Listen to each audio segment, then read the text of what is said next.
Hi, welcome back guys, this is your friend Greedy Fanfics with another fanfiction. This is the first part of What If Deku Faces Quirk Discrimination from Society. All credits for this video go to their respective authors, so please support the real author. Check out the link in the description for more details. Please give this video a like and subscribe to the channel if you want more videos like this. Now let's get into the fanfic. Midnight, aka ᴤᴅ Nemuri, sighs as she marks up another assignment. It's not the first time she assigned this, nor would it be the last time. The assignment was simple: write a story about quirk discrimination and prejudice. Just like all past years in which she had given this assignment, she had given Class 1A 2 weeks time to complete it. She truly does love to give this assignment. It's just a lot of work to read through each of them. Especially since it's about quirk discrimination. It's not an easy topic, and when written well, ᴤᴅ usually takes breaks in between to compose herself again. Some of these students really knew quite a lot about quirk discrimination, and it certainly showed in how in-depth some of them were. Of course, there's some who only wrote about what could be described as the surface of quirk discrimination, nothing too heavy. But at least it showed her who had experienced quirk discrimination or who knew a lot about it and who was mostly unaware of it. As future heroes, Class 1A would have to be prepared to face quirk discrimination, no matter if it's against themselves or a civilian. It would show if a lesson on quirk discrimination would be needed and how in-depth it had to be. So far, there hadn't been anything too worrying. Some of them had clearly written about their own experiences, like Kirishima wrote about being discriminated against for his weak quirk, or Mina for the mutation part of her quirk. But most of them wrote about cases they've seen themselves or had used their knowledge on quirk discrimination to write a good story. ᴤᴅ stretches a bit, and looks up to see both Izuku and Yamada walk into the teacher's dorm common area. "Ah, back from your respective lessons, I see," ᴤᴅ comments. Izuku sighs in response. "The Hellspawn are a nightmare to deal with as usual," he grumbles, sitting down next to her on the couch. Yamada chuckles, going to sit down next to Izuku. "Well, but they must be good students if you haven't expelled any, even if you complain so much," Yamada teases with a grin. He then turns to ᴤᴅ. "So, you already started grading that assignment you gave Shu's class?" ᴤᴅ nods. "Yeah. I'm almost done. In fact, I only have one left." She chuckles. "I left the longest for last. It's Midoriya's, isn't it?" Izuku grumbles. Yamada laughs. "Ha ha ha, that little listener does always write as much as possible, doesn't he?" "It wouldn't surprise me if it was him," he states. "You're right. He handed me at least 7 pages from what I could see. I haven't counted them yet, but I put his assignment at the very bottom." "It was already clear to me that his would be the longest," ᴤᴅ confirms. And that is true. Midoriya always writes a lot, the most out of all of 1A. His assignments are always the longest, no matter the subject, but he never gets off topic. It just goes to show just how diligent of a student he is and how far he is willing to go for just some assignments. "Anyway, from what you've read so far, is there anything concerning about my Hellspawn?" Izuku asks, turning his head towards her. ᴤᴅ thinks for a moment. "Well, I can clearly tell that Kirishima, Mina, Kouta, Shoji and Tokoyami have experienced quirk discrimination themselves. I'll give you the notes I took from their stories. As usual, there are some stories where I wasn't quite sure if they've experienced it themselves, or have only come across it. Those are Jiru, Aoyama, Ojiro, and Hagakure. All of the others have written either from what they know of quirk discrimination or of what they have noticed themselves," she explains. She takes her notebook, where she had been writing her notes about the stories and the general feeling she got from reading their stories, and rips it out, handing it to Izuku. "Not gonna wait until you've read the little listener's story?" Yamada asks. ᴤᴅ shrugs. "Let's be honest, with how much he has written, I'm sure I'll need a new page for my notes anyway. Just don't forget to give me the notes on the problem child story later, Nem," Izuku grumbles, reading over the notes she handed him. "Of course," she answers while rolling her eyes. "Well, I'm sure it will be in depth, just like anything else the little listener has written so far. I'll get started on making some dinner." "I'll make enough for all 3 of us," Yamada grins, standing up and walking to the kitchen. Izuku stays seated next to her, but leans back on the now vacant space and closes his eyes. "Probably to catch up on some sleep," ᴤᴅ muses. With that, ᴤᴅ shakes her head and takes out Midoriya's assignment. With only the title of his story, she could tell he took this assignment very seriously. A story about quirk discrimination, society's hated. A snippet of Midoriya's assignment chapter text, This story begins many years ago. A little boy, named ᴘᴏ, no older than 4, and his mother were at the quirk doctor's. The mother was worried, watching over her exited son. ᴘᴏ had yet to present a quirk. They waited patiently, one filled with anxiety, the other filled with anticipation. That was when the quirk doctor came to them with the results. I just want to be clear, the doctor started, I've gone over the results multiple times, and there is no mistaking them. These results are 100% accurate. The doctor looks at the exited boy. You're quirkless. ᴘᴏ froze. Quirkless? Are you sure, doctor? The mother asked worriedly. The doctor nodded and held out a scan of a foot. Yes. This scan is of your son's foot. It clearly shows that your son has the double toe joint. He pointed at the smallest toe. This is only in quirkless bodies. If you still don't want to believe this, we can do a full body scan to check for any other quirkless organs. The mother shook her head. No, it's all right. I believe you. This was the catalyst for all that was to come for ᴘᴏ. The other children in his preschool all found out. It started with the name calling. Worthless, fragile, useless, hollow. The adults in his life also started to treat him differently, even his own mother, as if he was fragile like glass, who would break under even the slightest of pressure. Some other adults treated him differently, however, but not better. They jeered at him, with looks of disgust, and acted as if he was never there. ᴘᴏ had dreamed of becoming a hero, but his dreams were quickly shattered. Heroism isn't something a quirkless can do. There's never been a quirkless hero. There's no way that you could become a hero. It's okay to dream, but keep your dreams realistic. Without a quirk? No, I don't think you could become a hero. It got worse with the years. Name calling turned into insults. Ha. Look, it's the useless ᴘᴏ. He's probably still as delusional as he has been these past years. Can you believe it? The hollow thinks he can compete to us. There's no way a quirkless nobody could possibly compare to us. Insults turned to physical bullying. Ha. Quirkless ᴘᴏ really is useless. He can't even defend himself. How pathetic. Already crumbing after just a few hits. And you want to be a hero? Physical bullying turned to quirk usage. The only thing you'll ever be useful for, hollow, is being a punching bag. This is the perfect solution to finding out how effective my quirk is. Now just hold still, will you? I wonder. What can my quirk do on a quirkless like you? The teachers in his schools never cared. They ignored the clear signs of bullying in front of them, in favor of those with good and heroic quirks. However, they also encouraged it. ᴘᴏ was hurt at any opportunity that arose. Any time something happened and a teacher saw, ᴘᴏ was marked down for it instead of the offending student. Insults and threats also worsened. They turned to death threats. A quirkless hollow like you shouldn't even be alive. At least be grateful I didn't kill you with my quirk instead. You truly are pathetic. Look at all these scars. Ha. I bet you wish you were dead. If you died, no one would care. So do us all a favor and take a swan dive off the roof. The life of a quirkless is cruel, more so for those who don't know. But for a quirkless, this is the reality. Because the quirkless are society's hated. ᴘᴏ re-evaluates her expectations of everything. ᴘᴏ had expected from just the introduction. This was not it. Sure, she had expected it to be quite in-depth, but she hadn't expected for Midoriya to write something like this. ᴘᴏ must have let her shock show on her face, because she could see Izuwa's questioning gaze. You good, Nem? You seem rather pale, he murmurs. Looking between ᴘᴏ's face and Midoriya's papers, Izuwa straightens. What did the problem child write about? It's only been a few minutes, you can't have come that far. ᴘᴏ shakes her head. And no, I didn't come too far yet. So far, it's only the introduction. Izuwa narrows his eyes. Something is wrong. What did he write for you to react like this? He asks. Let's go to the kitchen. I want both yours and Zashi's opinion on this, she merely states, standing up, holding Midoriya's assignment to her chest. Maybe we should also read the rest together. I know I don't usually have you read them, but I feel like this is something important, she continues. Izuwa nods, standing up as well. Alright, the two of them go over to the kitchen, seeing Yamada cook leisurely. Hearing them enter, he turns towards the two.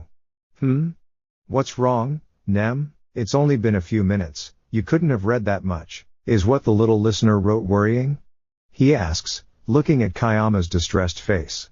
ᴘᴏ sighs, sitting down at the dining table. Izuwa goes to sit right next to her, placing his hand on her shoulder. Very worrying. I want your opinions on this, Kayama says, still gripping the papers tightly in her chest. Okay. How about I finish cooking and then we can talk while eating?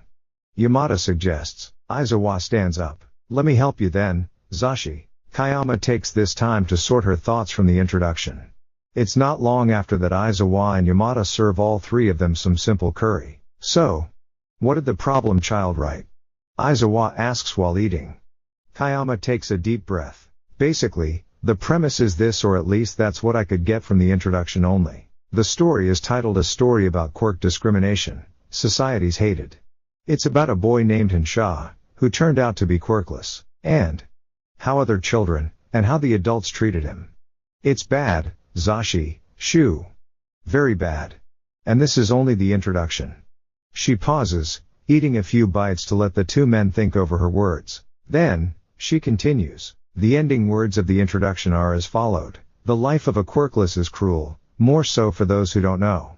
But for a quirkless, this is the reality. Because the quirkless are society's hated. This is serious, you know? This is the only story I've ever seen that talks about quirkless discrimination. I mean, it's still part of quirk discrimination, but no one other than Midoriya has ever written about the quirkless. Has society really become so bad for the quirkless? Yamada questions, voice uncharacteristically quiet. Izuku stares at his food for a moment, before turning to Kayama. Give me Midoriya's assignment. I want to read through the introduction myself, he states.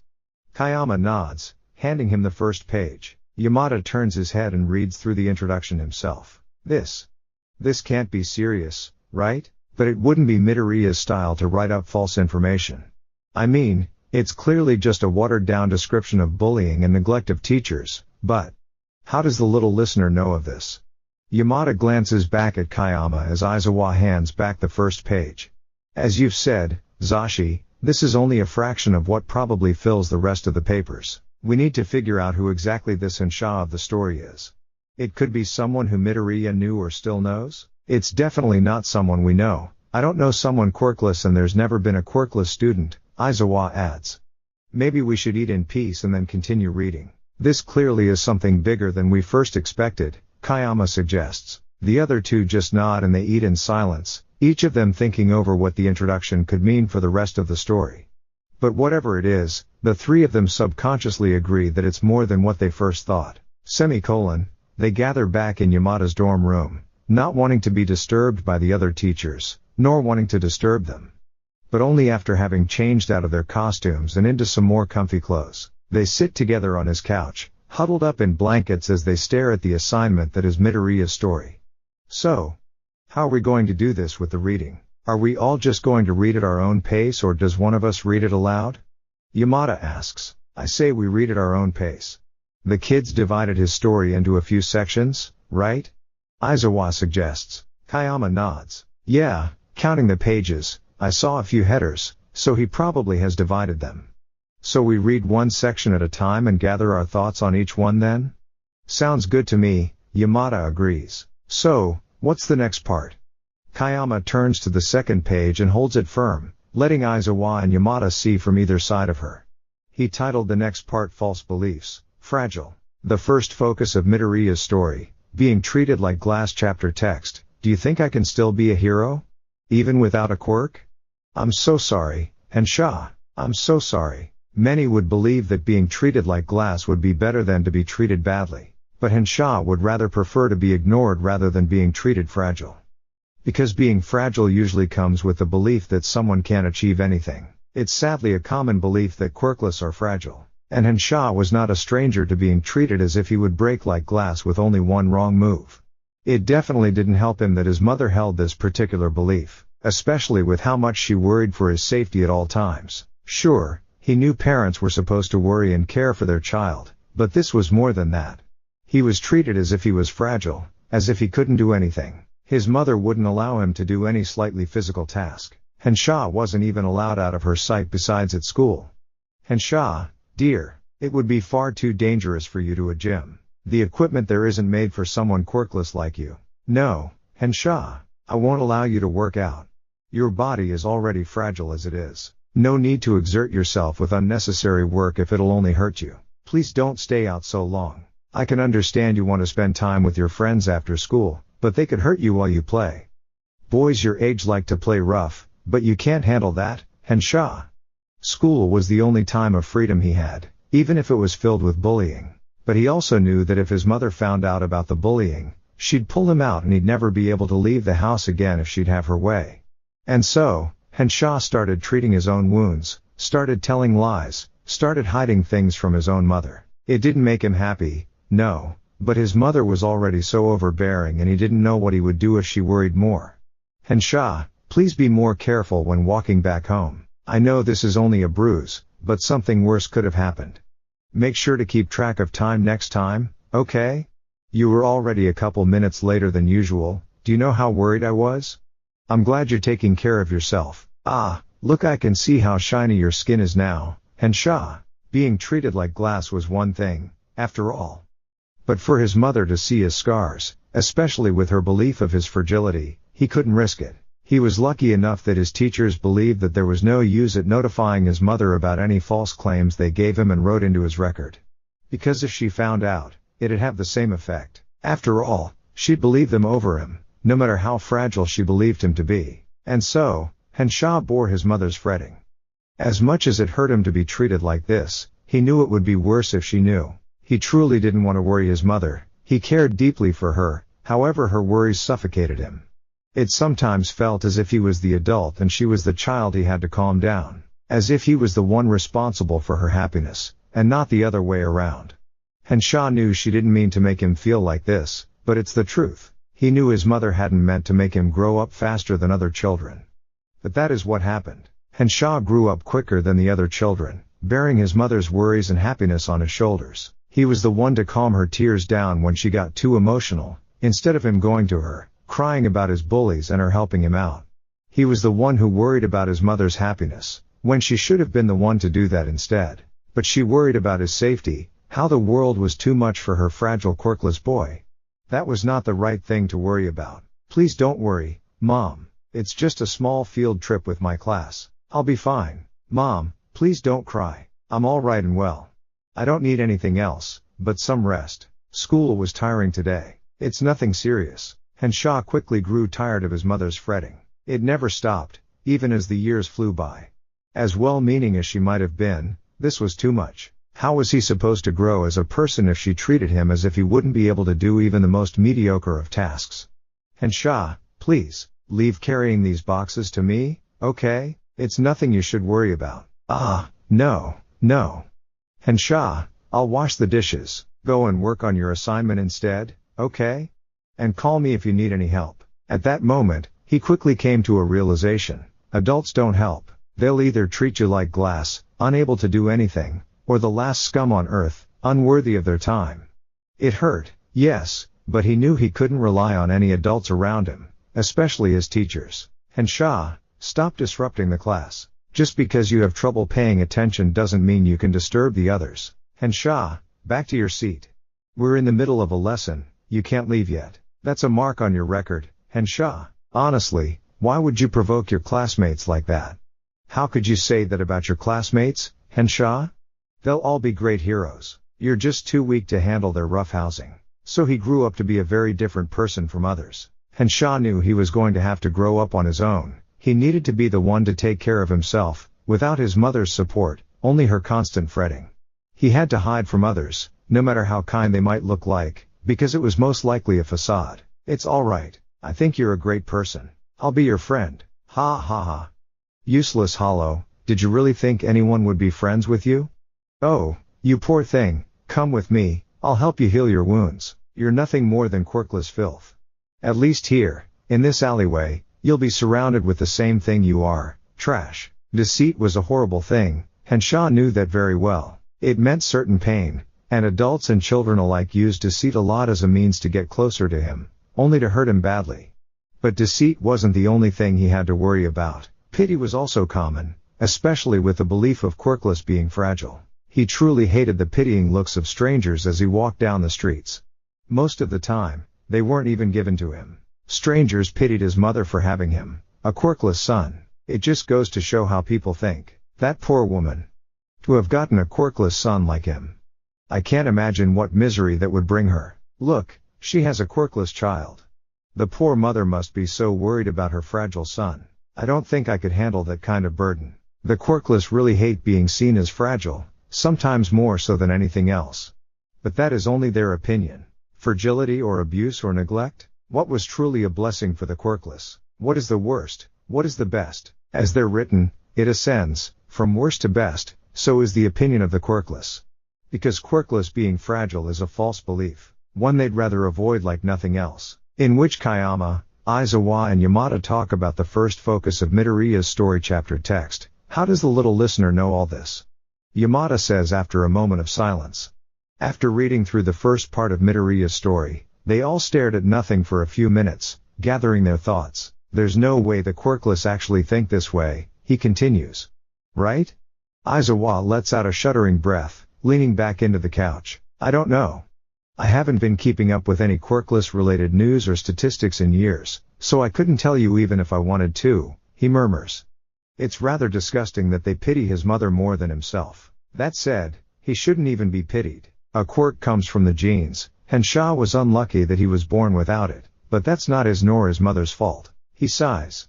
But this writing style of his. It's unnatural. It's as if he was trying to mostly write about a situation, rather than let it play out as you read it. ᴤᴏ nods. I also noticed that right away, she adds. It's not how you would typically write a story, but it does bring the point across, and those little snippets of dialogue in between lines. The way they're written makes this feel less like a story, but a documentation of what had actually happened. Especially with the ending lines, they mostly sound like conclusions or something the like. Izuku agrees with a sigh. What I'm wondering about the most right now is the end question. The blessing for quirkless? To be honest, I don't quite get why they think being neglected is the best out of all three options. Yamada's face sours. I guess neglect is somewhat better than being abused. And the thing about being fragile. The way it's described definitely makes it something undesirable. ᴤᴏ huffs. Of course, Zashi. Hensha, however this kid is, was being treated as if he was fragile by his mother for years. As if he was unable to do anything, just because he was quirkless. As if being quirkless was the same to having a physical disability, heck, possibly even worse. ᴤᴏ takes a deep breath, placing the papers down and burying her face in her hands. I'm sorry, Zashi, I didn't mean to snap like that. It's just so worrying. I don't think I could ever imagine being treated that fragile. It sounds so exhausting. It's fine, Nem. This story is certainly not something we expected, especially with the topics Midoriya has decided to go for and focus on for Quirk Discrimination, Yamada assures her, placing a hand on her shoulder. And yeah, from how being treated fragile is being described, it's probably the worst of all. Being hogged like that almost 24/7, with the belief that you can't do even the simplest of tasks. I would have been out of that place long ago. I don't think I could handle being treated as if I was a baby, because this is basically how she's treating her son, right? It is, Izuku sighs, leaning further into the couch. I guess it does explain why the quirkless would think it's the worst out of the three. But it doesn't explain how the problem child has gotten all this information. This is far too detailed to be a completely made-up story with some known facts. It also doesn't seem like Midoriya's normal style of writing. Yamada hums in thought.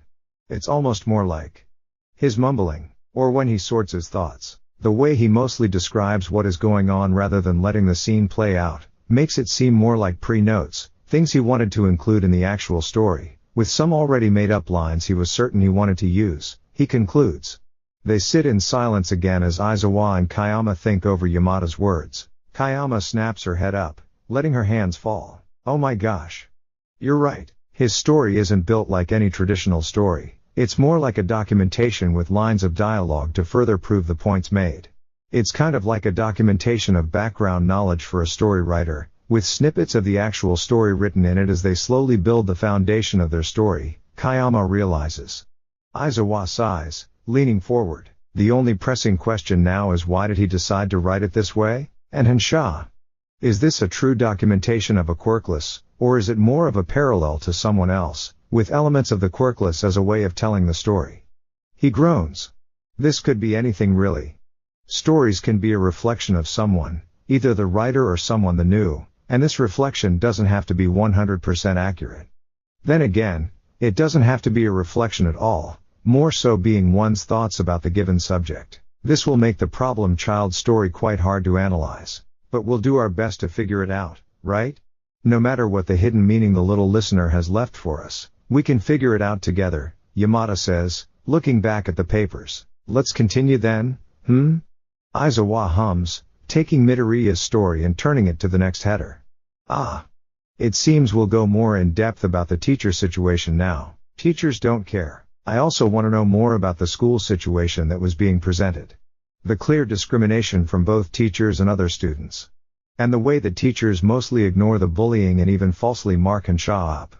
It's cruel, Kayama whispers as Aizawa hands her the story.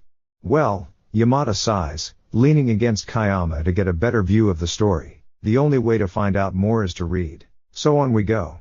Stop lying, Hensha. You clearly instigated this fight. That's enough, Hensha. Stop antagonizing your classmates. Hensha, how many times do I have to tell you?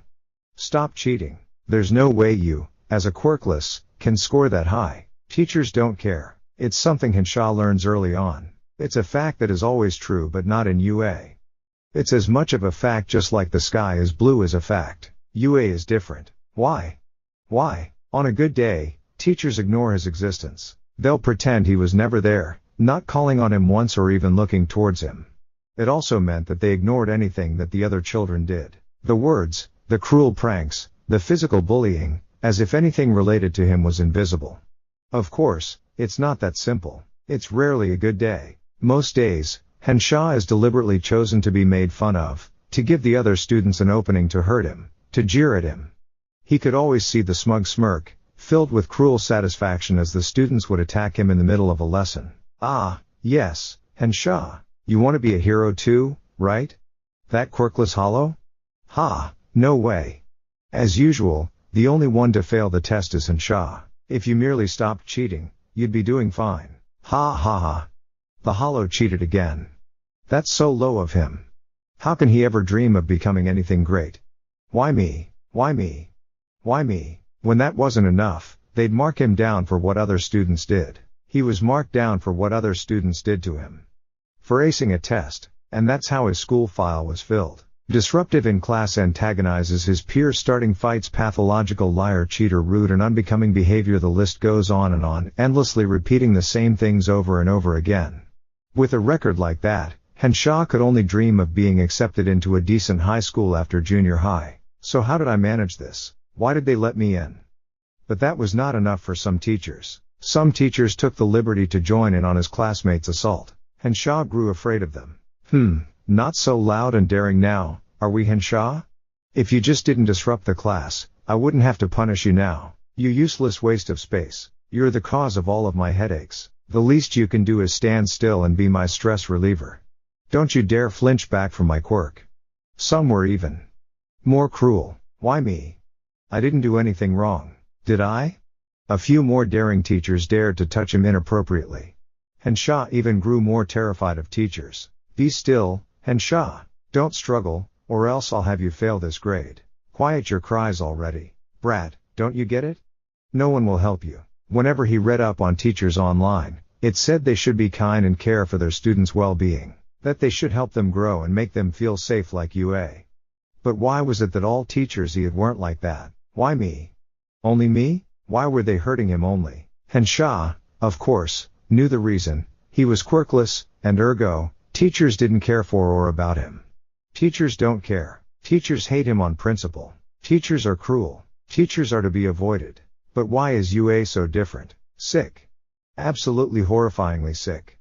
That's how Aizawa feels like after finishing up the teachers section. It's absolutely nauseating for him to read this. This kid of the story clearly fears teachers, and that for a good reason. But that's just it, isn't it? He's a teacher himself and he could never imagine acting like this towards any of his students, no matter what his reputation is. He's known as a terrifying and strict teacher, but he'd never even thought of treating a student, a child, like this. I think I'm going to throw up, he hears Yamada say from the other side of the couch.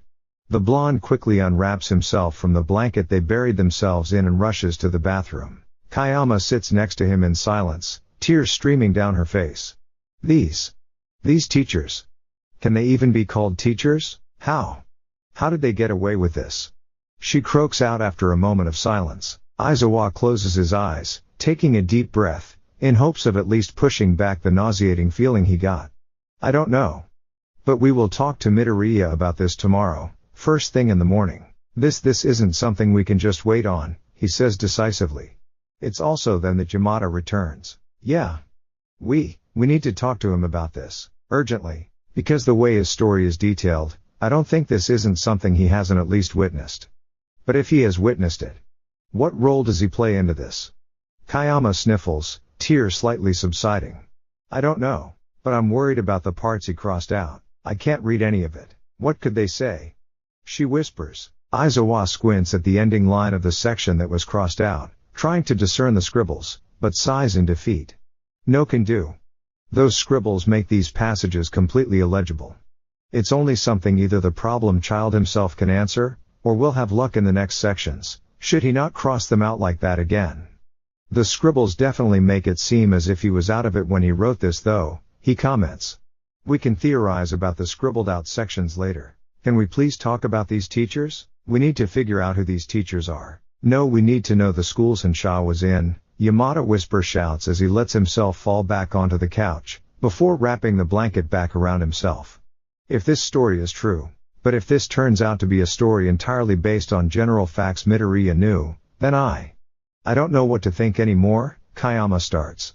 Because all this seems far too cruel for that green bean style and it has far too much emotion in it to be all made up. Right? She lets out a frustrated sigh, combing her free hand through her hair.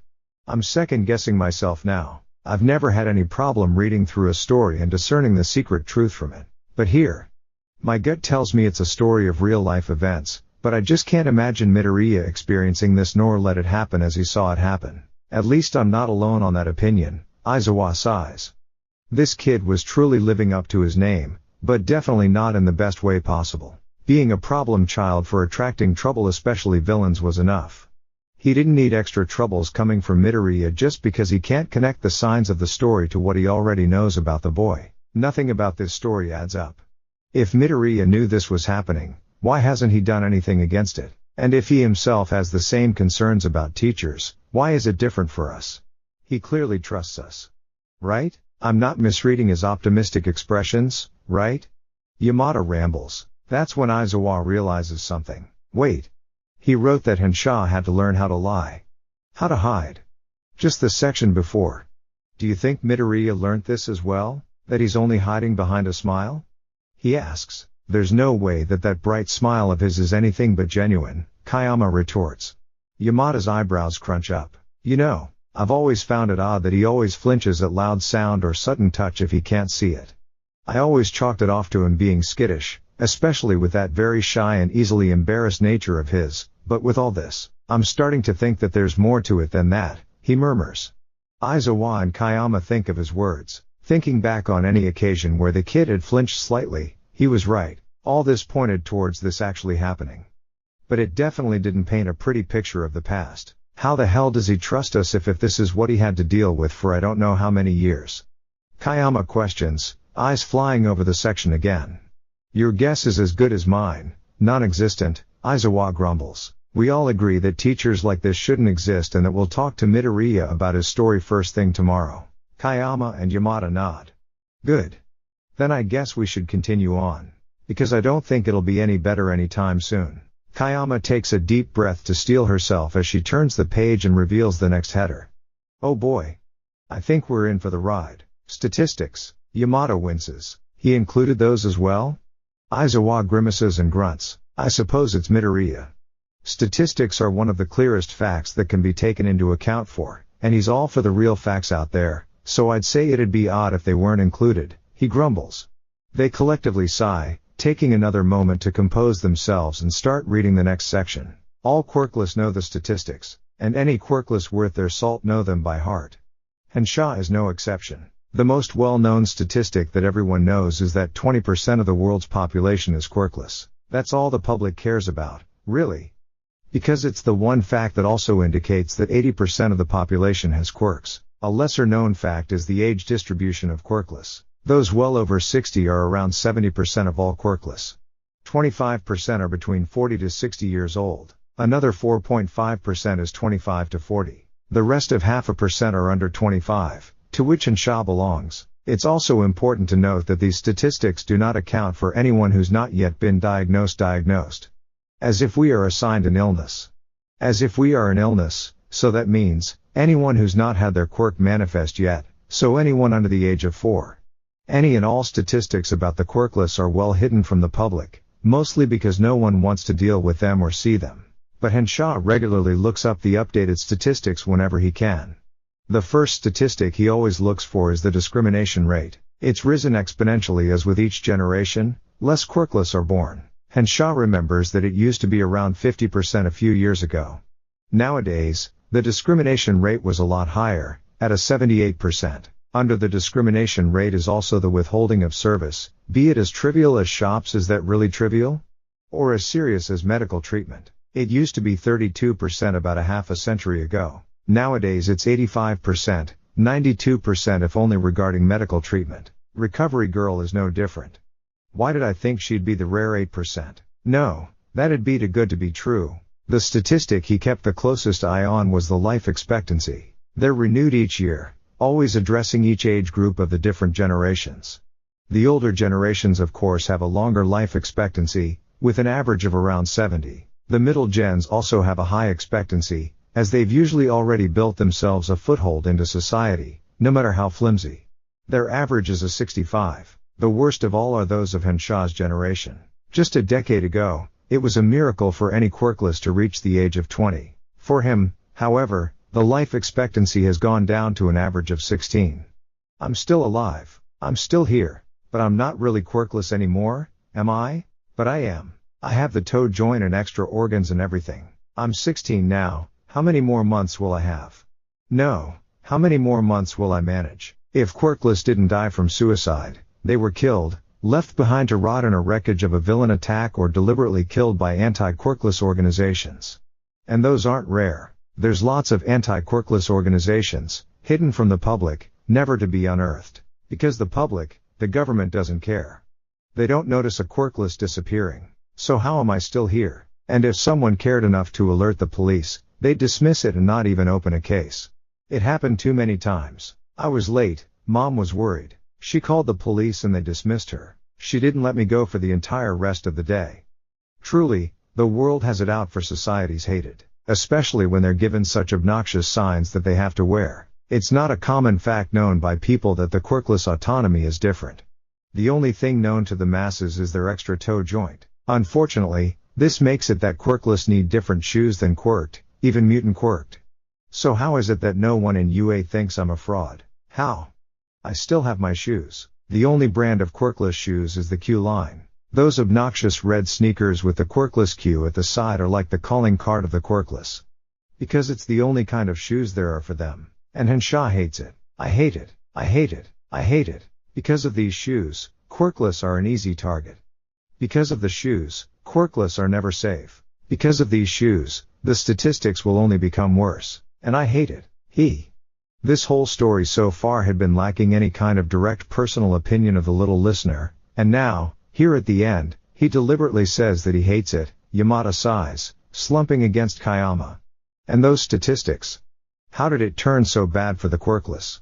It's always been bad for them. It's only gotten worse, Izuku spits, glaring at the papers. It's a moment later that he blanches. Fuck. How did we miss this? ᴛᴏ isn't just anyone. Midoriya is ᴛᴏ. And, fuck, isn't that a lot to unpack? What? He is ᴛᴏ? Kayama exclaims, staring at Izuku. His shoes, his shoes. He always has those red sneakers, no matter when, they're even part of his hero costume. Not to mention, I did see a Q imprinted on it the few times I focused on them, Izuku explains. His two friends think back to Midoriya's shoes and pale as well. He's right, Midoriya always wore the same red sneakers each day. They'd only chalked it up to his shoes holding some kind of sentimental value to him, especially when his shoes absolutely clashed with his hero costume's green. But he has a quirk. This can't be true, Yamada tries to deny. Unless his quirk was given to him? Kayama murmurs. And, again, fuck. The villain from Kamino, All for One, had the ability to take and give quirks, right? No, I refuse to accept that the problem child would ever accept a quirk from a villain, Aizawa says decisively, shaking that awful thought away. But how else did he gain a quirk? Is he a false negative? But then again, they don't have the extra toe joint and different anatomy like actual quirkless, Kayama murmurs. Yamada groans. This is now infinitely more complicated. All because of his shoes. Fuck, how does the little listener even trust us? He's clearly stated that Hensha, who we now are 100% sure is Midoriya, fears teachers. Moreover, how does he trust us in general? If he's been denied treatment before, and even the police and heroes turn a blind eye to quirkless on villain attack scenes, how the hell does he even manage to look us in the eye? Hell, how doesn't he hate and resent us? We're both heroes and teachers, Aizawa groans. Kayama looks back down at the story. It's because he's got an avid love for heroes. No matter what he witnessed or heard of the treatment of other quirkless by other pros, he still loves heroes like nothing else, she says quietly, and they know it's true. They've seen how he lights up by even just the mention of a hero. So now what? We've got all these statistics, and they all apply on the little listener as well, from what we now know. Fuck, how has he survived till now? He's 16 right now, right? Yamada asks. He is. And the average life expectancy for him right now is 16. Fucking hell. I hate the picture this is painting, Aizawa grumbles, massaging his temples. If he's experienced all of this and always kept up with the statistics, how the hell can he still smile so brightly? I don't understand. My whole life is a lie. Understatement of the year, Yamada mutters. Midoriya is good at hiding all of this, too good for comfort. Actually, he shouldn't even have to hide all this, because he shouldn't have experienced all this in the first place. He takes a deep breath, really not wanting to lose his temper, which would cause him to let his quirk slip. I can't imagine sweet, kind and happy Midoriya as anything but that. The kid he's describing in the story is nothing like that. It's worrying. He's been repressing all of this for who knows how long, Kayama states. So many problems. And he had to suffer for so many years. Suddenly, Yamada gasps. Wait a second. Bakugo and Midoriya know each other from before UA, right? Wouldn't Bakugo know the truth as well? Kayama thinks for a moment before glaring at the wall opposite to them. I think there's more to that than him only knowing the truth. We chalked his behavior up as a rivalry. But thinking back, Midoriya has been flinching from Bakugo, rather than them acting like rivals, she says. Aizawa practically growls. They're not rivals. Bakugo's his bully. His tormentor, he realizes. Fuck. And it's been right in our faces all along. Midoriya never fights back against Bakugo except for when he's pitted against him in a spar or exercise. Be it when Bakugo attacks him unprovoked or when he's insulting him, he doesn't fight back. How did we miss this? How? This all makes so much sense now. The flinching, the lack of confidence, the lack of quirk control. But it's also still raising the most obscure flag. How does he have a quirk now? Kayama murmurs. Maybe he wrote it in the next section? Yamada chimes in, tone low, thanks to having no energy and being absolutely exhausted and angry for the kid. If not, we'll ask him tomorrow when we talk to him. Aizawa takes a deep breath. Yeah, you're right. Let's just finish this up. Kayama gives him a small, shaky smile before turning to the next header. Ah, we've come to the end. Life is unfair. That's a fact. Life's unfair. The whole world is unfair. Aizawa murmurs as he leans against Kayama for support as he braces himself for the last section. He really can't wait to talk to Midoriya in the morning because all of this raised not only questions but lots of concerns, and he will get to the bottom of this. Life's unfair. It's the one thing anyone who's been discriminated against can tell you. It's the one thing anyone who's been rejected by society can tell you. Many don't think too much about it, but quirk discrimination runs deep and has many faces. There's discrimination against those who have weak, villainous or mutant quirks. Those are the more known facades of quirk discrimination. But then there's those with powerful, but volatile quirks, which harm oneself. Their lack of control also makes them subject to this discrimination. And then, there's the quirkless. Many believe that being quirkless means that quirk discrimination doesn't apply to someone. But quirk discrimination is just discrimination against one's quirk status. And being quirkless is a quirk status. The sour excuse of people, saying that they've done nothing wrong when hurting me, as if I was less than them for my quirk status. How is that fair? This belief is mostly fueled by another belief, that quirkless are less than quirked individuals, less than humans. Many use that as an excuse for their actions. You're less than human, so act like it. You're getting on my nerves, rat. I'll kill you if you dare do anything, you hear me? You're quirkless anyways, so why bother pretending you're human? Those hurtful words had been rising in Hensha's head over the years.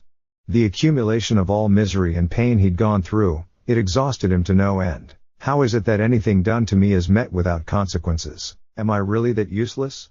Am I really such a Deku? Self-worth isn't something he's familiar with, nor are compliments. Any positive response of others feels new to Hensha. Yue's felt nice so far, but so unreal.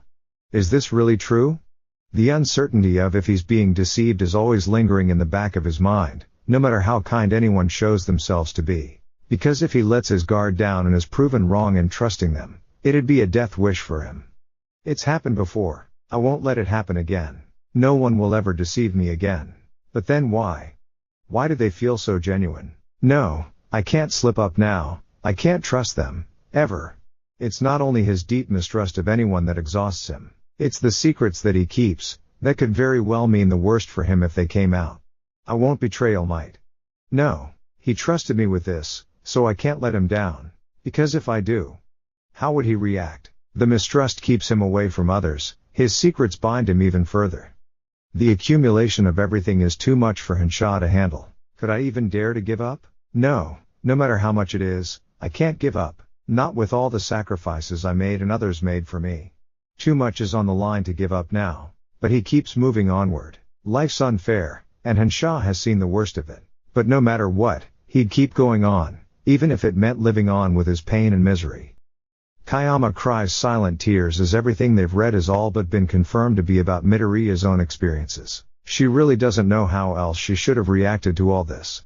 She just couldn't imagine Midoriya, the sweet, summer child, whose smile was as bright as the sun, would ever think that way. The way he used Deku in that crossed out part.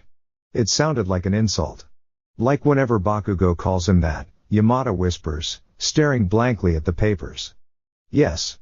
And that begs the question on why he chose that as his hero name. If it's an insult, why choose to be called that by the entire public? Aizawa grumbles out. He sighs, shaking his head. I suppose that's another question to ask Midoriya tomorrow. We also need to address his low esteem issues. And everything, really. We need to get him to talk to Hound Dog, or at least to any therapist. All of that Aizawa points at the papers clearly indicates trauma, trust issues, an inferiority complex and, again, lots of trauma. With everything he's gone through, I find it a miracle that his hero's spirit was never crushed nor dreamed to pursue heroics. If I went through all this I would have snapped ages ago, Kayama murmurs. Yamada nods, closing his eyes for a moment. His eyebrows furrow for a second before he snaps his eyes open. I was just thinking. Why did he choose Hensha of all names? So I thought of the literal meaning of the word. Hensha means reflection. And seeing as this whole story is a reflection of Midoriya, Yamada trails off. We could have found out about the truth sooner, Kayama finishes. If only we had paid more attention to the name. Aizawa grips her shoulder. Not your fault, nor ours. This story has been overwhelming, filled to the brim with information we hadn't known and things we have yet to fully understand. The name was the least of our worries while reading. But there's something that kind of ticks me off, Yamada mutters. What's this about All Might and secrets? I swear to the rat god Satan, if he intentionally asked Midoriya to keep secrets for him, then I will rip him a new one. Midoriya's a kid, he deserves to have a support system. And if he believes it's too much if one of his classmates knew, then he could have had Midoriya tell one of us teachers. We're heroes too, after all, so we know the importance of secrets. Aizawa and Kayama nod in agreement. Anything else we should discuss now before we go to bed and save our questions for when we talk to Midoriya tomorrow morning? Aizawa asks. The other two shake their heads. Then, Yamada looks at them nervously. This sounds stupid. But could you two stay the night here in my dorm? I know we haven't done anything remotely like a sleepover since we've been teens, and it's very childish, but before Yamada can continue to ramble, ᴘᴅᴛ continues. But with all these new revelations, you don't want to be alone tonight. I understand, me neither. I don't have anything against it, Izuku agrees. Yamada sighs in relief. Thanks, Sho, Nem. Izuku takes a deep breath, before stretching. Alright, we should rest this off then. We've got a problem child to talk to, first thing in the morning, and I'm sure it won't be any more pleasant than what we've just read, he mumbles, standing up. ᴘᴅᴛ yawns as she follows suit. Yeah. I am feeling rather exhausted. From the current time and from the emotional roller coaster that was Midoriya's story. Yamada chuckles lightly, also standing up as they all make for his bedroom. Yamada feels lucky that he's got a large bed that would definitely be more than enough space to fit all three of them. He loves his space and his barrier of pillows, but he will and wants to set that aside for tonight to get the comfort of his two friends. They quickly settle into the bed. As they lie there, Yamada is reminded of the last time they had done this. It was shortly after Shirakumo's death, when they all were low regarding to their emotions and had relied on each other for support and comfort. It seems that this reliance hasn't completely changed out of either of them, as they all drift to sleep, minds still filled in with questions and worried for Midoriya. But soaking in each other's presence has really helped them to fall asleep quickly. Izuku hadn't been able to catch any sleep as he slowly slinks into homeroom. The assignment ᴘᴅᴛ-sensei had given them still weighed heavy in his mind. He had pushed back on working on the assignment up until 2 days ago, one day before the deadline. When the assignment was given, he already knew what he wanted to write about. He had planned a simple outline. First, a simple introduction, then different sections with a focus of an aspect of quirk discrimination he faced when he was quirkless. He knew he would be most passionate about the assignment if he did so, but it doesn't mean he liked it. It's the very reason he pushed working on it until the last minute. He was running on his last fumes as he wrote it that night. Writing the introduction and the first focus was alright. Somewhat. He wasn't feeling too well as he wrote them, painful memories resurfacing as he did, but he still made it through with writing them mostly. He blacked out by the end of the first focus and can't recall whatever he wrote afterwards. It was a couple hours after he had started writing when he came back to his senses, lying in his bed. He hadn't had a dissociative spell like that since middle school. Back then, it was common for him to dissociate and move on with the day on autopilot. Somehow, no one's ever noticed a difference between autopilot Izuku and conscious Izuku. He hadn't dared looking at the contents of the rest of his story. For him to dissociate like that while writing would mean that he would trigger another dissociative episode reading it. So, he stuffed the story into his bag and gave it to ᴘᴅᴛ-sensei without giving it a single glance. But that is what kept him awake last night. The uncertainty of what he wrote plagued his mind, fear of what he revealed in the process. He hoped his mind didn't spiral too far out while he dissociated, hoping he hadn't slipped too much. He knew it was pointless to hope he hadn't slipped up at all. He wasn't conscious, after all. His past was an endless box of memories he didn't want to unpack, but there were some of them that he wished to never look back to, no matter what, even if it meant uncovering everything else. He has memories he never wants to relive. Look at Deku, he's actually on the edge. Do you think he has the guts to even go through with it? I sure hope so. You are nothing more than a broken doll, Deku. You won't ever amount to anything. If you want to be a hero so badly, then there might just be another way. Just pray you'll be born with a quirk in your next life, and take a swan dive off the roof of the building. No, you can't be a hero. Not without a quirk. Maybe try becoming a police officer or doctor. They're heroes in their own rights, but you can't become a pro-hero. The roof that day. It still haunts his memories. That day had been a rude awakening. He had almost been certain that being left on that roof after those words of Kachan had been a sign for something. He'd never been that close to doing it before. That's a lie and he knows it. All of his exhaustion didn't help him right now either, as old fears crashed down on him harder than usual. He had to keep himself from bolting out the nearest exit as Kachan glared at him when the blonde entered the room. He had to actively avoid it since the nearest exit happens to be an open window. It was only a few moments after, it felt like eternity, when Izuku-sensei came in. He glanced over all students as they immediately quieted down while walking to the podium. But Izuku noticed that his eyes lingered on him for a second longer than on others. Izuku knew that wasn't a good sign. His thoughts were confirmed as Izuku-sensei called him up at the end of homeroom. Problem child, come with me. We need to talk. He reacts like a deer caught in headlights for a couple of seconds before quickly standing up, bag in his arms, and speeding over to Izuku-sensei. He led Izuku out of the classroom and towards the direction Izuku knew the teacher's lounge was situated. This boded nothing good, he knew that for certain. But Izuku made no move to disobey, not like last time in middle school. You don't want to repeat, and followed him silently to the teacher's lounge. And Izuku prayed to whatever higher being existed out there that his teacher wouldn't turn out to be like his previous ones. He doubts it. Izuwa-sensei risked his life for them. But that doubt doesn't mean that he is confident in that belief. Izuwa leads his problem child past the teacher's lounge, which confused the boy. Instead, they enter a conference room further down the hall, where both Kayama and Yamada are already waiting. Why are they here? Midoriya mumbles. Izuwa doesn't answer as he goes to sit next to his friends. We have some questions for you, Midoriya. Please, sit down, Kayama says. Midoriya gives them a sharp nod and sits down across from them. Hey, little listener. How are you feeling? Yamada asks him with a smile. Fine, I feel fine. Yamada frowns at the answer. You don't seem fine, Midoriya. Did you get any sleep? Midoriya freezes at the question. Why did you call me here? He deflects instead. Izuwa sighs, but nods. We read your story last night and frankly, it raised lots of questions and concerns that we want you to clear up, he explains. The trio of teachers don't think they've ever seen Midoriya look as pale as he did now. They all share a worried glance with each other, before turning back to the student. Kayama slides the story over to the boy. All things you wrote in here. You were speaking of experience, isn't it? Of your own experience, Kayama states. Midoriya stares blankly at the pages in front of him, not giving an answer. Midoriya, little listener, are you okay? Yamada asks quietly. They can see Midoriya taking deep exaggerated breaths as he hesitantly starts paging through his story.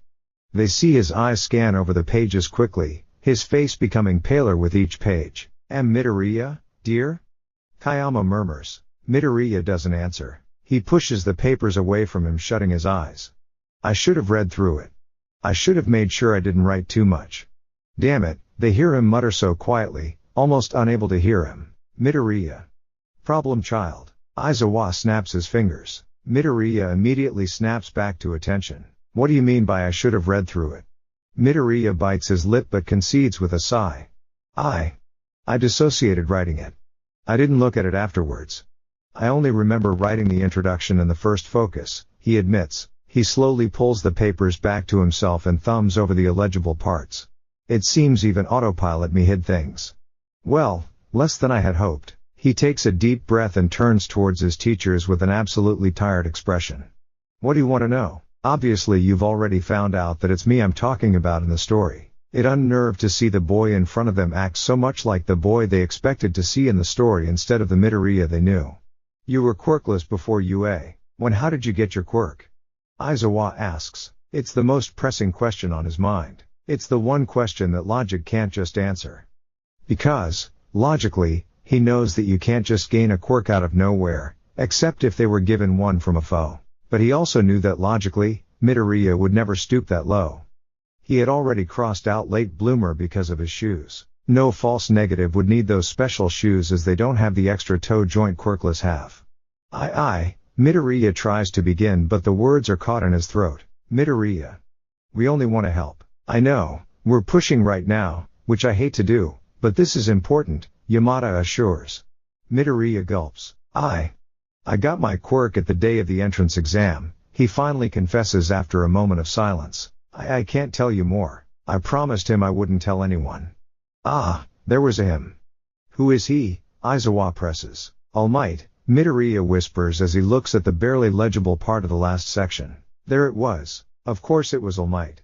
It just made sense. The fact he said he didn't want to betray All Might in his story when he talked about secrets. This is the secret All Might imparted on you, isn't it? It's your quirk, Izuwa realizes. Midoriya merely nods. Yamada's breath hitches. He left you his legacy. He told you the secret about the truth of his quirk, that he wouldn't even share other heroes. But how exactly did he give you a quirk? He gives them a wary glance, seeming to consider something. He looks at each of them intently. It just reminded them just how much he didn't trust them. Whatever he was looking for by scanning each of them, he must have found it as he answers. His quirk, one for all.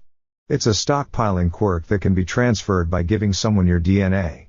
He gave me his quirk. It's why he completely lost his quirk after Kamino. Because the last embers of Ofa in him faded after that battle. They stare at him in shock.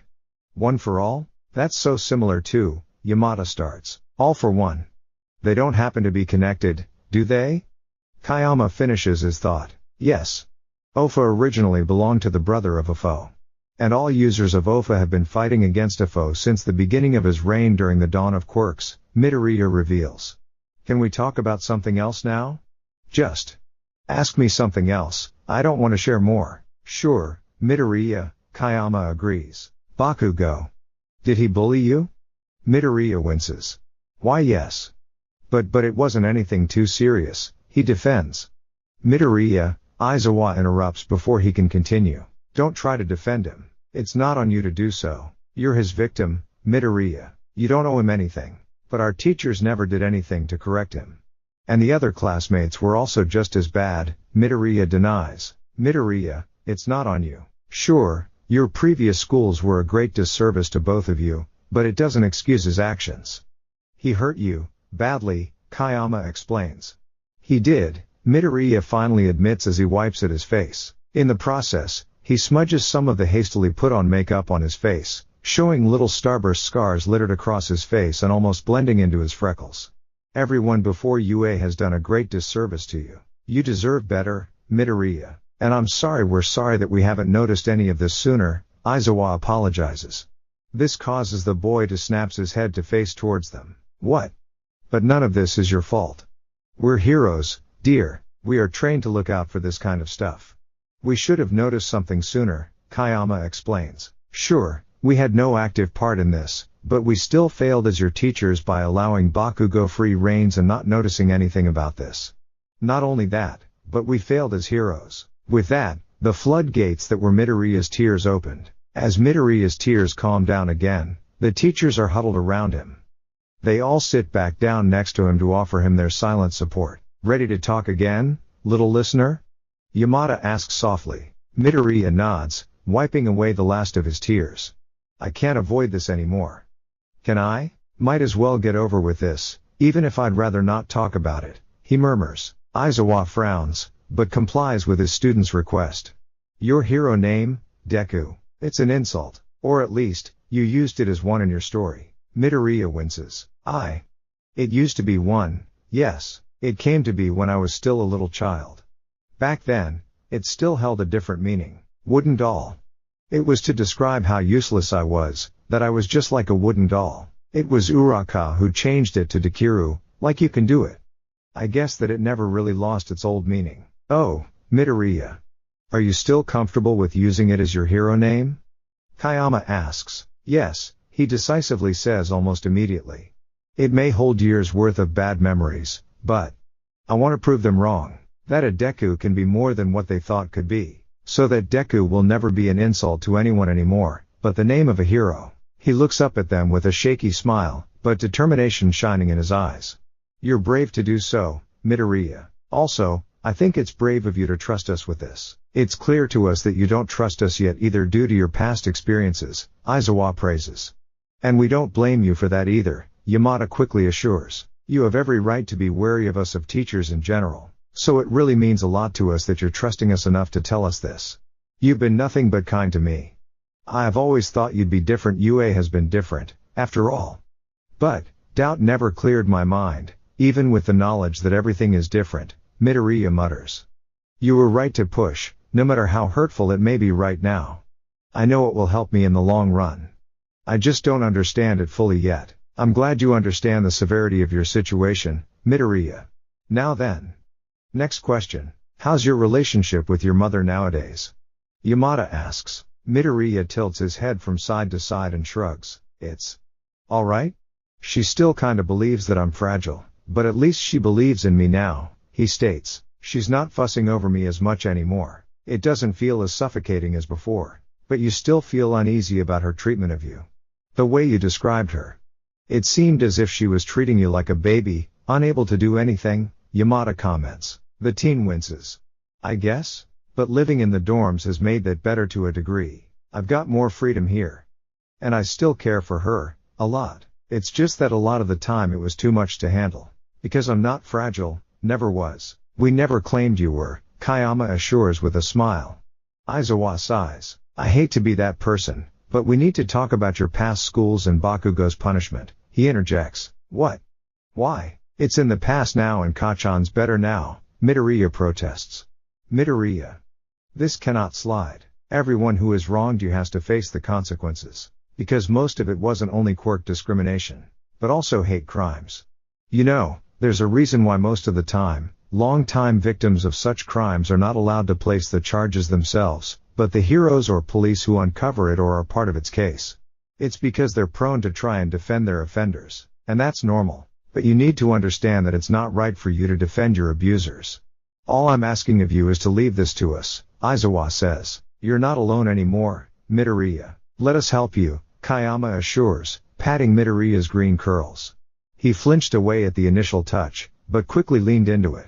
Seemed like touch starvation was also part of the problems he gained in the past. Also, we want you to start therapy, Yamada says. No need to explain anything about your quirk if you're not comfortable giving out that secret, but at least give them the explanation of extremely late bloomer so you can start to work out the issues that occurred before UA. Do I have to? Midoriya whispers. It's for your own benefit, problem child. You can talk to Hound Dog, or we can recommend you a few therapists outside of UA, Aizawa offers. And we mean it when we say that you don't have to say a thing about the truth of your quirk. If you don't feel comfortable enough to share it with anyone else, you're free to talk to one of us about it. It's clear to see that even though All Might gave you his quirk, he is also subjected to this mistrust of yours. Midoriya winces, but makes no comment to correct him. Midoriya nods with a sigh. Okay. I'll talk to Hound Dog, he agrees. Good. I understand that this is hard for you to understand, but it will all help you in the long run. You're free to go back to the dorms for the rest of the day. I won't force you to go back to class for today. I'm also sure you don't feel ready yet to talk to Hound Dog. Take a few days to compose your thoughts if necessary and come see me to make you an appointment with him when you're ready. Okay, problem child? Midoriya nods again. Yes, sensei. Alright then. Go off to your dorm then, yeah? Rest and leave the rest to us. Yamada gives him an assuring nod. Midoriya cracks a small smile in response before standing up and walking to the door. He hesitates when he is half through the door. Thank you. Even though I hadn't looked for your help, you're still helping me regardless, even though you know the truth. I won't lie and say that I understand, but I still feel thankful that you're helping me with this regardless. He then disappears behind the door, leaving for his dorm. Okay. I say we talk to the rat about all this. He will need to approve Bakugo's expulsion from the hero course, and we need to talk about All Might giving the kid such a big secret and responsibility without his own support system. Also, he'll probably rejoice at being able to destroy a few schools, Aizawa dryly comments. The other two shiver at the thought but nod. Kayama sighs as she stands up. Let's get this over with. As they approach the principal's office, the door opens ominously, courtesy of the rat god Satan. The trio of teachers enter to see Nezu sitting at his desk, drinking tea with 3 chairs in front of him. He had anticipated them, going so far as to even preparing them their own cups of tea. Ah, there you are. I believe that whatever you discussed in the conference room with Midoriya-kun must be very important. Especially when all 3 of you have come to see me, Nezu comments as they sit down, the door closing on its own again. Aizawa sighs and nods. First, I have a student I want to expel from my class, he states. Recent revelations have shown that Bakugo Katsuki isn't worthy of being in the hero course, he continues on. Intriguing. May I know what discovery you made? Nezu asks, sipping from his cup. Kayama nods, placing Midoriya's story onto his desk. I did my usual quirk discrimination story assignment with Class 1A, and Midoriya wrote some very disturbing and worrying things. It led to us coming to many conclusions that we talked about with him earlier. Amongst the things he confirmed about it is that Bakugo used to be his bully. That said, the story contains more than just that. Also, another reason we came to see you is about Midoriya's old schools, Yamada adds. What he means is that we'd like you to tear them down, Aizawa deadpans. Nezu nods, taking the story into his hand and thumbing through it quickly. I see. This sure does sound worrying. I approve of Bakugo's expulsion from the hero course. However, due to the League of Villains targeting your students, and the fact that they've kidnapped him before to turn him to their side, he will only be transferred over to Gen Ed, he says, looking back up at the teachers. Kayama scowls. I'd thought as much. But we should add to it. Mandatory anger management, for example, and maybe a permanent ban from re-entering the hero course, she demands. Nezu nods. That can easily be arranged. I'll add on at least a year of probation as well. However, that is subject to change depending on how much Bakugo truly did. And since these two have been in the same schools for their entire lives according to their files, I believe we'll have lots of evidence of his offenses, the principal says.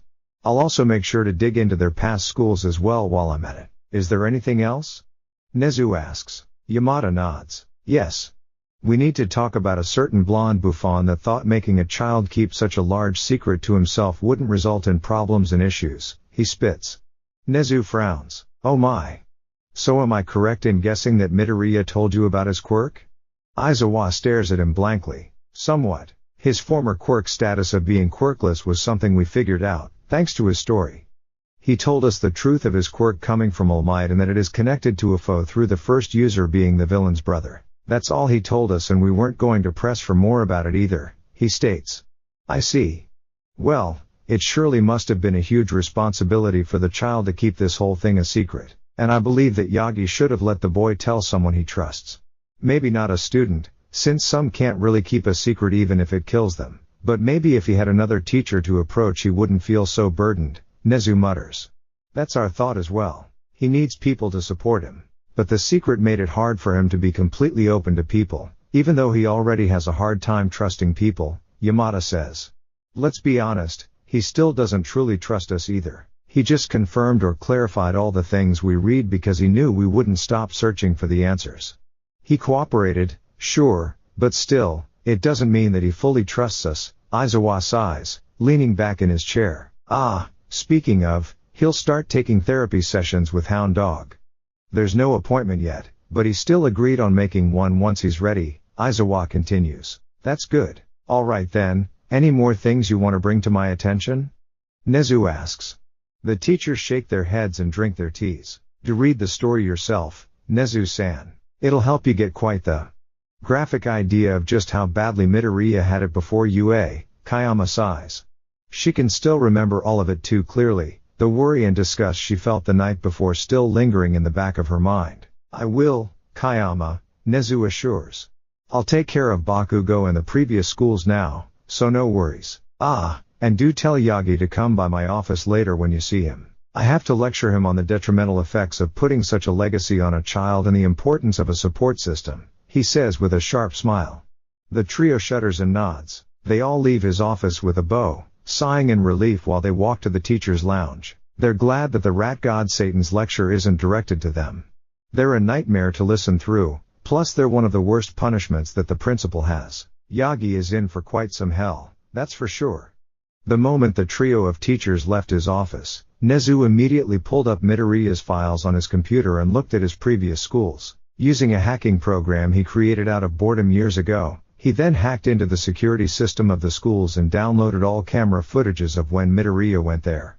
As that was going on, he passed the time by reading Midoriya's story that they left with him. Thanks to his quirk, he's able to read through it quickly. As an added bonus, his animal genetics also allow him to better see what was written beneath the scribbles, meaning he could read Midoriya's crossed out words. And while doing so, he scowled. How dare his previous schools, which turns out to be the entire Aldera school district, hurt him like this, so much so that Midoriya had fears of UA being the same. He was glad that it wasn't, but it's clear for Nezu that the way the previous schools treated him was his view of a normal school. UA was an outlier to the boy as an outlier to the boy. Really, Nezu is proud of himself and his school that at least they were able to show him that school can and should be different, but still, he could see that it could have been better.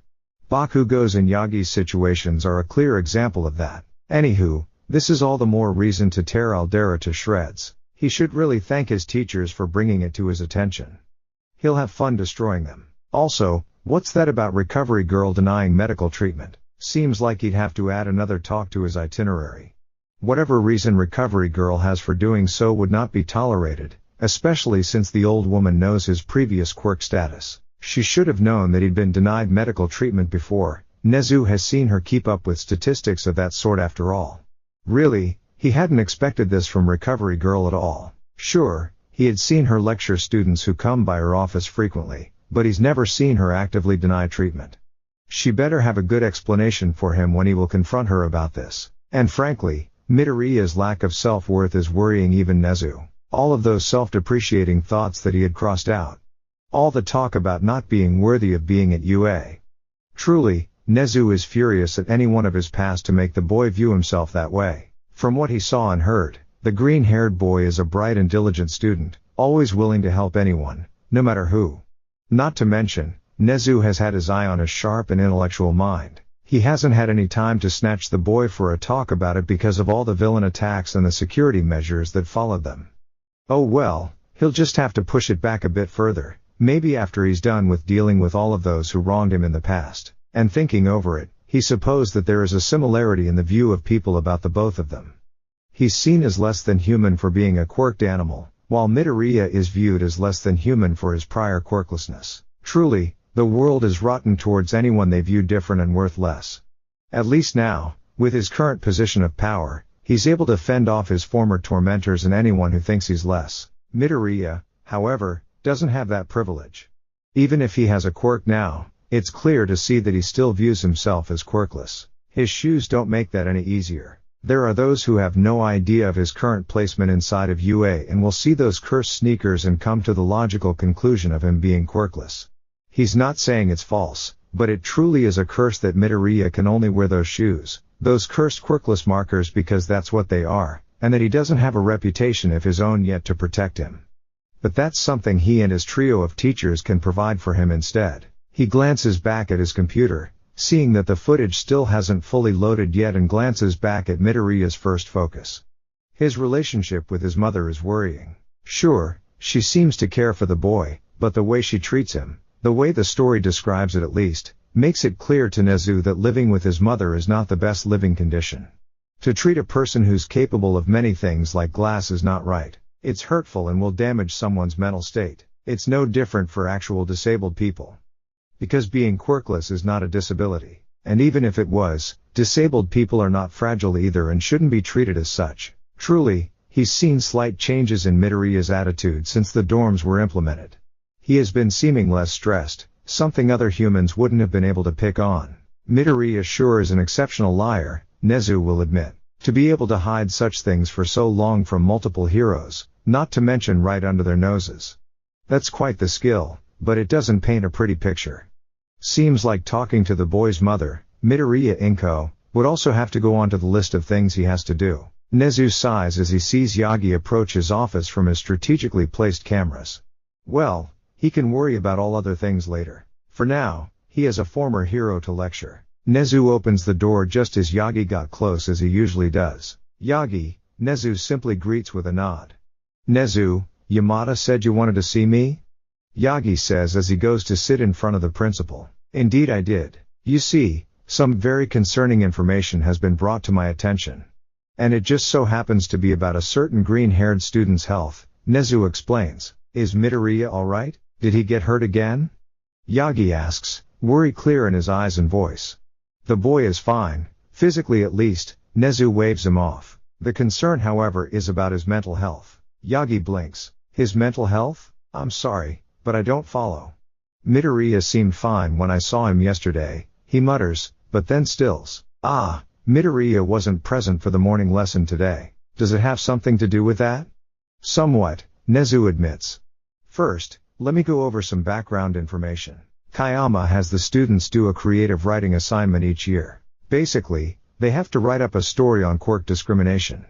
Frankly, Midoriya's story raised some concerning questions. That's why Kayama, together with Yamada and Izuku, who read his story together with her the night prior, talked to Midoriya about it not too long ago this morning. Yagi's eyes widen.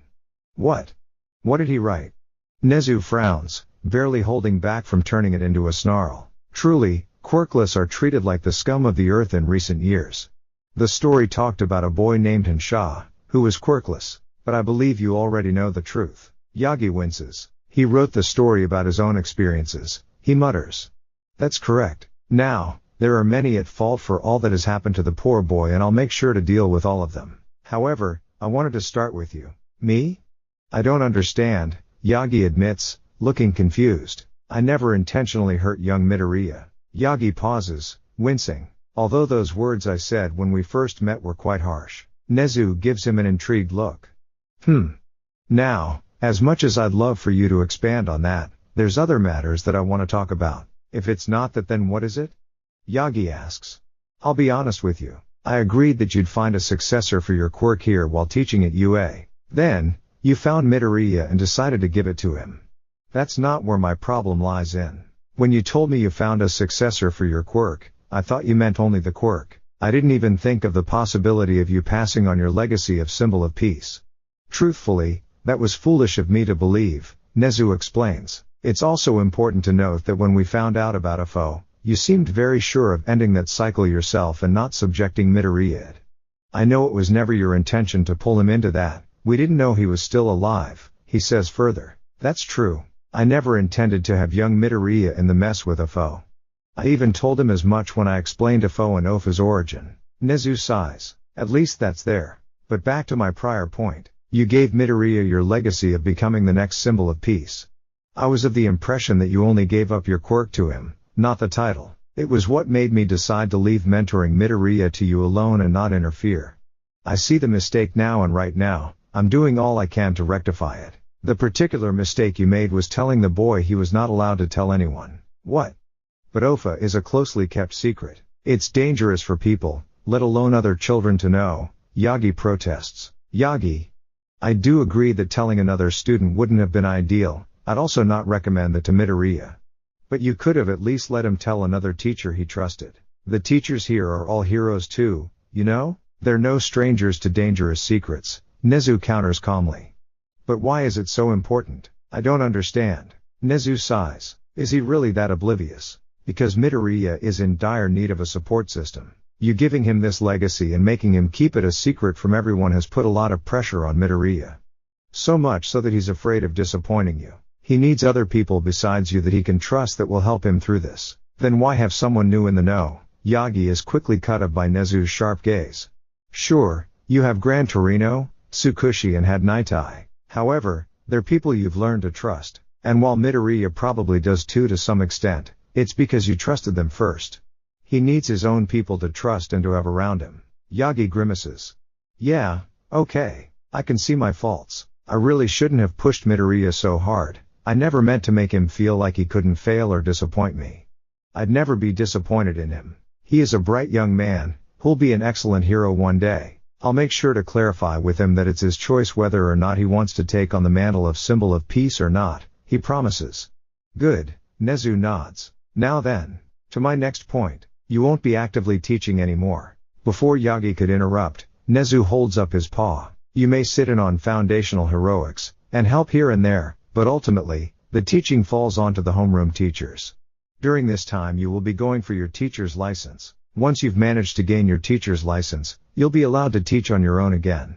It's important that you learn how to properly teach a child and what to look out for as a teacher. Yagi nods. I understand and accept my fate. Nezu claps his paws together as he looks at his computer screen.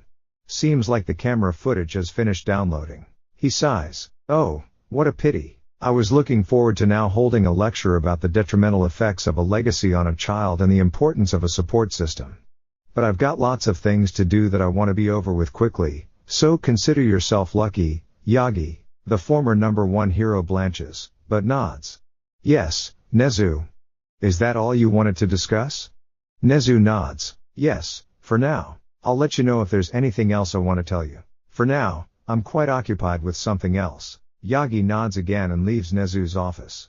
In the comfort of being alone, Nezu sags into his chair with a sigh. The situation with ᴘᴏ seems less serious than it first seemed like. Kind of. The man didn't mean to put such pressure on the child, that much is for sure. But the fact remains that he hurt the child, even if not intentionally. Nezu glances back at Midoriya's story. Thinking about Midoriya's thoughts written in the story and Yagi's own thoughts really does show him one thing he's known for years, but never bothered to look out for. Midoriya's emotions from over the many years of torment and discrimination all grew inside of him, and he never lost his grip on them. Yagi's words must have been similar to things he's heard in the past, making Midoriya believe he would be disappointed about even the slightest of failure or inadequacy. It's what happened with the adults prior to UA, that's for sure. Thoughts of self-deprecation and the struggle of self-worth don't make that any easier. Any kind of negative comment from anyone would result in him believing he disappointed them. At least, that's Nezu's conclusion. For now though, he has camera footage to comb though. Opening up the footage, he picks out one from his preschool, where he is clearly shown in a classroom. First, he clicks on it and starts the recording. Nezu can clearly see other kids surrounding a sad Midoriya. Huh? What's up with him? Ah, don't bother Midoriya. He just found out he's quirkless. Huh?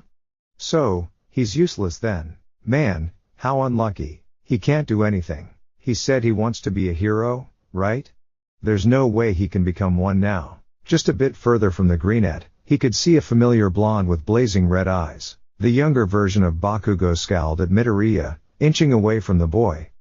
He's useless then. Forget being a hero, you can't do anything. All footage he could find of him in preschool showed Midoriya in a corner of the room, all isolated from any of the other children. They seemed to be fairly content with just ignoring the boy. Nezu bares his teeth, a rare show of his animalistic facial expressions. He only dared to do so in the comfort of his own company and when feeling lots of emotions, such as now. Midoriya didn't deserve this, plain and simple. Nezu drinks up his cup of tea before continuing on with elementary. He knows it will only get worse from that point on. Deku, still wasting space around here? You should just leave school. You're taking away a position for someone more worthy to be here. Stupid Deku, always in the way. Watch where you're standing. Shut up, Deku. No one wants to hear your useless muttering. It's so annoying. He wasn't the only kid to be bullied though. Whenever he saw someone else being bullied, he stepped in and took the punches. But when the bullies leave, not even those he saved were kind to him. Stop playing the hero, Deku. I don't need the help of the likes of you. Ugh, you're useless, Deku. I don't need your help. I can handle this. But at least you deserve that beating. Really, he even saw teachers standing just a few feet away from the bullying. But they didn't even make a move to stop it, merely content to watch. Nezu has seen the worst in humanity before, the facility full of those scientists especially, but he absolutely hates this.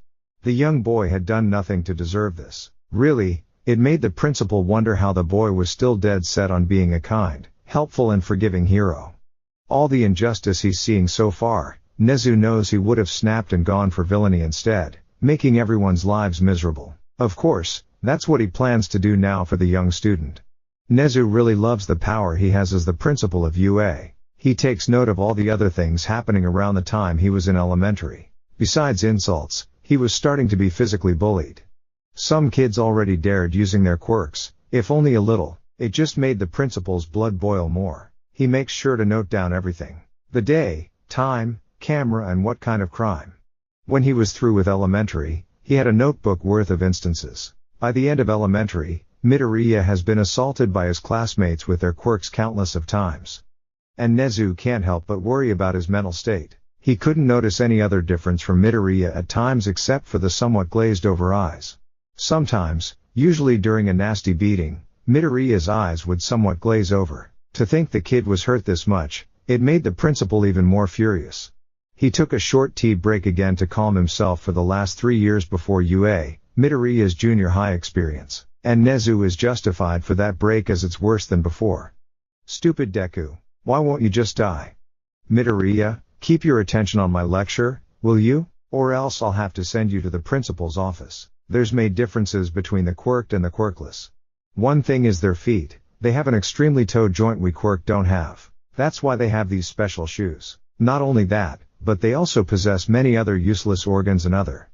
For example, they also have wisdom teeth, which usually had to be removed in the past when it was still common. Ha ha ha. Even his autonomy shows that he has useless body parts we don't have. Deku is really useless. Really, Nezu would love to storm into that school right now and just tear them to shreds, but he knows that it would be just as satisfying to watch them fall with a well-planned destruction. So, he continues on. More footage of other classmates bullying him, or the teacher singling him out for the other students to harass him. Really, just how incompetent could this school district be? He never thought he'd come face to face with such a horrendous school district. Could they even be called schools anymore? They weren't teaching the students the right things about morality and even the law. None followed the quirk laws, especially the one prohibiting them from using their quirks in public. Also, how could the boy even live with his hero name being that hurtful slur? God, Nezu can't imagine ever taking something like that as a hero name. Again, he writes down everything he can.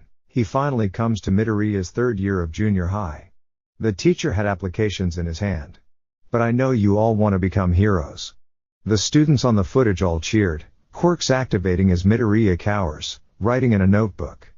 Bakugo sits in front of him, feet on his desk. Don't list me with these extras, they'll be lucky to become D-listers at most. If anything, I'll be the #1 hero.